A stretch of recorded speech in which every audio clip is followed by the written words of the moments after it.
Hello student, how are you. मैं आपका मित्र Anjani Verma, class 9th NCERT chapter 4 linear equation two variable लेकर दोस्तों प्रेजेंट हूँ। दोस्तों, इस चैप्टर का नाम है लीनियर इक्वेशन टू वेरिएबल। तो हम देख सकते हैं AX, गौर कीजिएगा दोस्तों, AX plus BY plus C equal to 0।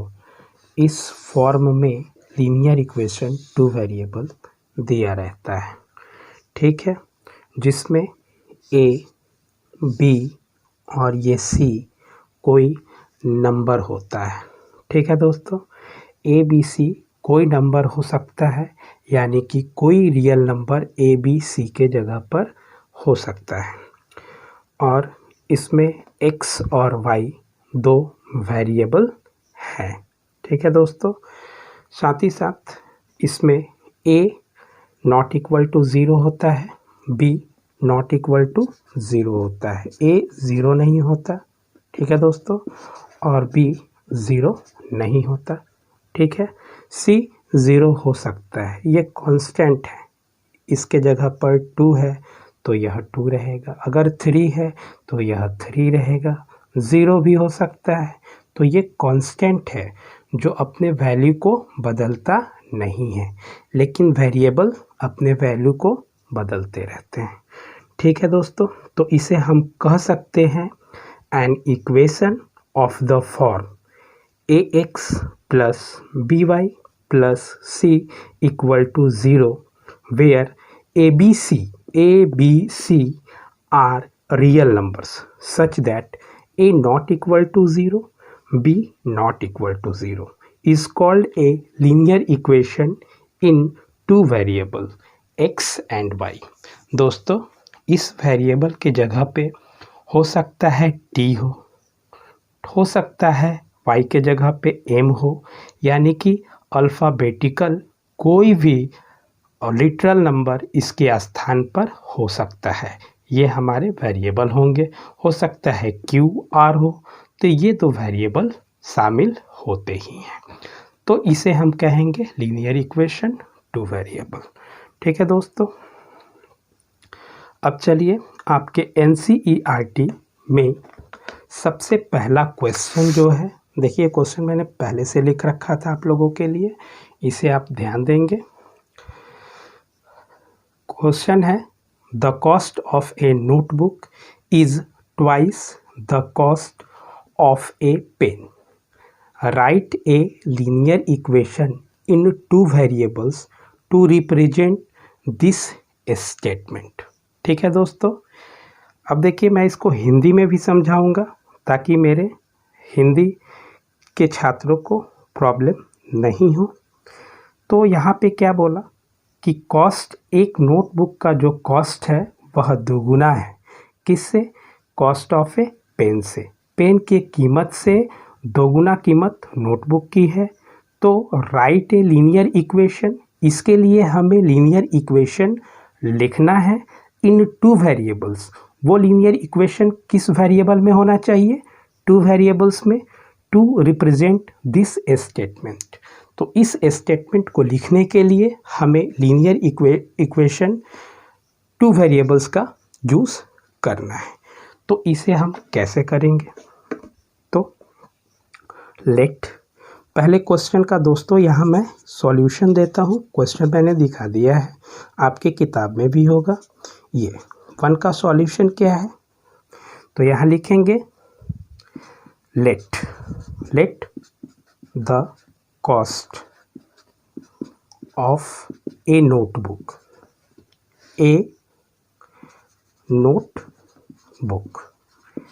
let the cost of a notebook equal to, हम मान लेते हैं x है। एक किताब की कीमत को हमने क्या लेट कर लिया? x। हिंदी वाले छात्र लिखेंगे, हिंदी में इसको लिख लेना, let the cost of a notebook, एक किताब की कीमत जो है वह कितना रुपया हमने माना? x रुपया, ठीक है दोस्तों। एंड लेट तो हमने किया ही है, and the cost of a pen equal to y, और एक पेन की कीमत हमने क्या मान लिया, y। ठीक है दोस्तों, एक के लिए हमने नोटबुक के लिए माना x और पेन के लिए क्या माना, y। ठीक है, चलिए, चूंकि क्या क्वेश्चन में दे रखा है, क्या दिया है कि cost of a notebook is twice the cost of a pen, तो इस बात को यहाँ आप मेंशन कीजिए। देखिए, cost of a notebook is twice the cost of a pen. ठीक है, तो इस तरह से हमारा इक्वेशन क्या बनेगा, तो नोटबुक की जो कीमत है, नोटबुक की कीमत कितनी है, तो LHS में रख लिए x, और यह नोटबुक की कीमत पेन की कीमत से 2 गुना है, यानी कि पेन की कीमत क्या है, तो RHS में दिखाइए y, और इस कीमत का यह 2 गुना है। ठीक है, आप अपने क्वेश्चन पे ध्यान दीजिएगा, cost of a pen twice the cost of a pen, pen के कीमत से 2 गुना है, तो पेन के कीमत में 2 से हम क्या करा लेंगे, गुना, 2 से क्या करा लिए, मल्टीप्लाई। तो इस तरह से हमारा इक्वेशन मिला x equal to 2 into y. Clear है दोस्तों, तो ये हमारा लीनियर इक्वेशन 2 वेरिएबल के रूप में आ चुका है। अब कुछ दोस्तों का, कुछ स्टूडेंट का यहाँ पे क्वेश्चन होगा कि सर अभी अभी आपने इसका फॉर्म बताया कि ये form ax plus by plus c equal to 0 के रूप का होना चाहिए, यानी कि LHS में ये 3 टर्म दिखाई दे रहा है और यहाँ पर सर केवल 2 टर्म ही है। तो वैसे स्टूडेंट को हम बता दें कि इस LHS में जो x है उसको x रहने दीजिए, इस 2 को y से मल्टीप्लाई करते हैं तो क्या मिलता है हमारा 2y, तो इस 2y को इक्वल के LHS में भेजिए, तो LHS में आने पर इसका साइन चेंज हो जाता है, तो ये प्लस से क्या बन गया, माइनस 2y। ठीक है दोस्तों, अब सवाल होगा कि सर तब c की वैल्यू क्या होगी, तो c के जगह पे हम चाहें तो 0 रख सकते हैं, क्यों, c कांस्टेंट है। ठीक है, अगर ये 0 रहे तो इसके ऊपर कोई अंतर होने वाला नहीं है, तो c के जगह पे हमने क्या रख लिया, 0, और फिर इक्वल टू लगा के अपने मन से क्या दे सकते हैं, 0, यानी x इक्वल टू 2y को किस फॉर्म में लगा दिया, बिल्कुल इस लीनियर इक्वेशन 2 वेरिएबल के रूप में। अगर इसको नहीं भी लगाएं तो यहाँ हम देख सकते हैं कि यहाँ एक वेरिएबल x और दूसरा वेरिएबल y एग्जिस्ट करता है, इसलिए ये लीनियर इक्वेशन 2 वेरिएबल में है। ठीक है दोस्तों, इस तरह से पहला क्वेश्चन आपका यहीं कंप्लीट होता है। चलिए अपने अब नेक्स्ट क्वेश्चन की तरफ बढ़ते हैं, जो क्वेश्चन नंबर 2 है, इसको देखते हैं।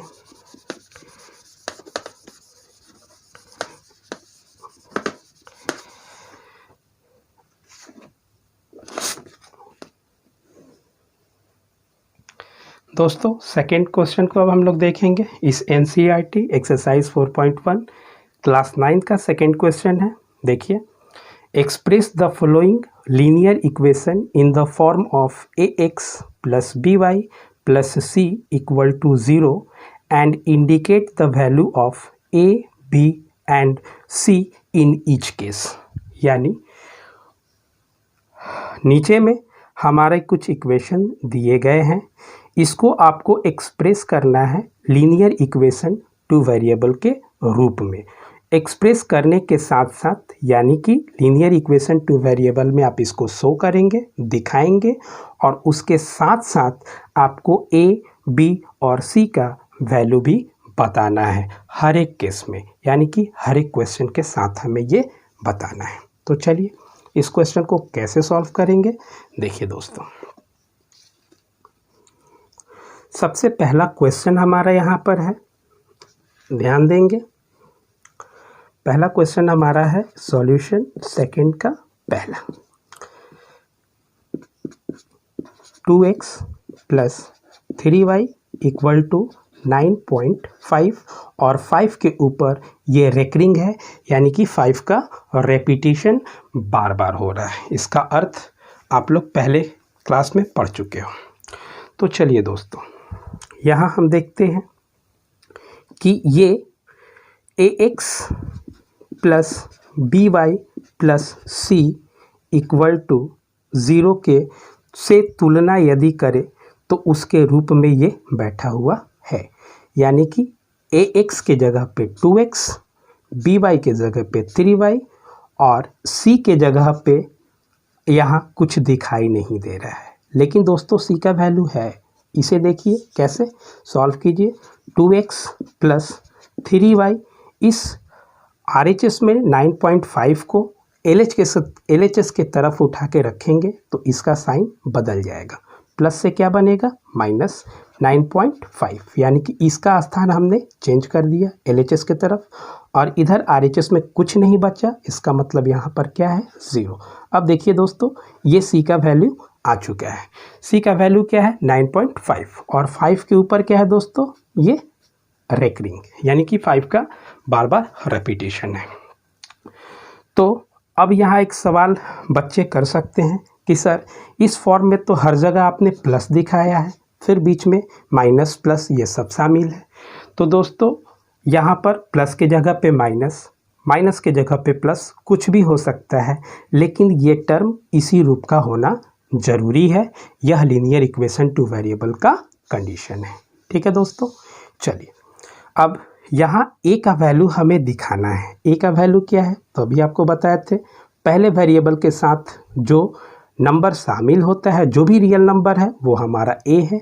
तो फर्स्ट वेरिएबल हमारा x है और इसके साथ गुना में जो नंबर शामिल है उसका वैल्यू 2 है, यानी a के स्थान पर हमारा 2 होगा, कॉमा b के जगह पे तो y के साथ जो कांस्टेंट, y के साथ जो नंबर गुना में है ये b है। तो देखिए y के साथ यहाँ 3 गुना में है, तो ये हमारा b का वैल्यू है, तो b इक्वल टू 3। गौर कीजिएगा दोस्तों, इस 3 का साइन प्लस है, तो यहाँ 3 का साइन हमने क्या रखा, प्लस, जो शुरू में देना जरूरी नहीं होता है। आगे बढ़ते हैं, c का वैल्यू, तो c का वैल्यू यहाँ पे क्या है दोस्तों, 9.5, 5 के ऊपर क्या है, रेकरिंग। चलिए इस 9.5 का साइन क्या है, माइनस, तो यहाँ माइनस हमें देना जरूरी है। c का वैल्यू माइनस 9.5 के ऊपर रेकरिंग। तो ये हमने क्वेश्चन को सॉल्व कर लिया, पहला क्वेश्चन सॉल्व हो गया। ठीक है दोस्तों, अब दूसरा क्वेश्चन देखते हैं।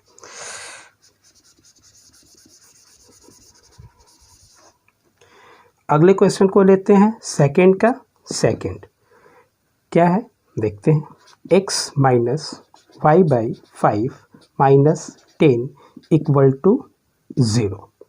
ठीक है दोस्तों, इसे लीनियर इक्वेशन टू वेरिएबल में एक्सप्रेस करना है और साथ ही साथ a का, b का और c का वैल्यू हमें बताना है। यहाँ देखिए, इसको थोड़ा सा हम एक स्टेप आगे बढ़ा लेते हैं इस क्वेश्चन को। x माइनस, यहाँ लिख सकते हैं y बाई 5 को क्या लिख सकते हैं, 1/5 इंटू वाई। क्यों, y बाई 5 को एक्सपेंड हमने कर लिया इस तरह से, क्यों, देखिए इस 1 से y मल्टीप्लाई होने के बाद हमें न्यूमरेटर में क्या मिल जाएगा, y, और नीचे 5, यानी कि y बाई 5 को हम लिख सकते हैं 1/5 इंटू वाई। आगे माइनस 10 है इक्वल टू 0। चलिए दोस्तों, नेक्स्ट स्टेप में हमें देखना क्या है, तो इसे लीनियर इक्वेशन टू वेरिएबल में हमें रिप्रेजेंट करना है। चलिए अब इस x के साथ गुना में कोई भी नंबर यहाँ दिखाई नहीं देता है, और यहाँ पर x के साथ कोई नंबर का होना ज़रूरी है। ठीक है, अगर कोई नंबर गुना में नहीं हो तो वैल्यू क्या होता है, 1 को x से गुना करा के देखिए, 1 इंटू एक्स क्या मिलता है, x, यानी x का कोफिशिएंट यहाँ पर 1 है, तो यहाँ लिखेंगे a इक्वल टू 1।